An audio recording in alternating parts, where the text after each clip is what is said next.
আত্মার শান্তি কামনা করছি এবং এটাও তাদের কাছ থেকে আমার শিক্ষার বিষয় ছিল যে ওনারা স্বল্পভাষী ছিলেন এবং স্পষ্টভাষী ছিলেন, ওটা কথার থেকে কাজে বিশ্বাসী ছিলেন। আমি ঠিক সেই আচরণটাই আপনাদের মাঝে নিয়ে আসতে চাই। কথা কম বলবেন, কাজ বেশি করবেন। কাজ করলে আপনি কেষ্ট পাবেন, কষ্ট করলে কেষ্ট পাবেন, কাজ করলে মূল্যায়ন হবে।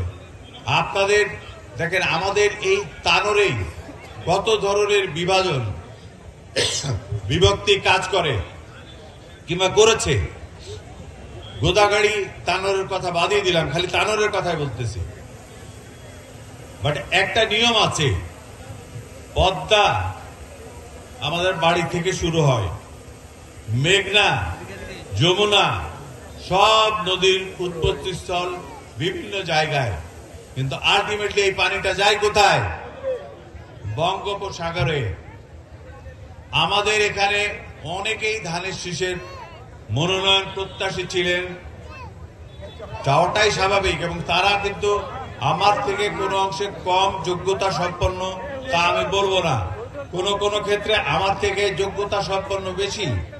কিন্তু একটা জিনিস বুঝতে হবে, সব দিক বিবেচনা করে যাকে যোগ্য করা হয়েছে, যাকে প্রার্থী করা হয়েছে, আমরা ওয়াদাবদ্ধ।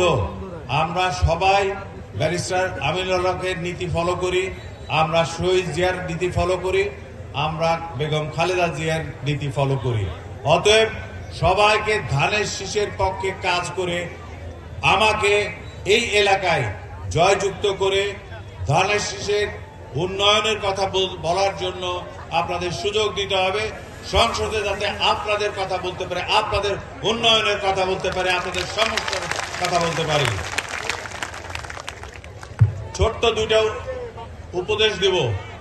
আপনারা আমার থেকে অনেক বেশি এই রাজনীতি মাঠে অনেক অভিজ্ঞ, বাট ছোট্ট দুইটা কথা।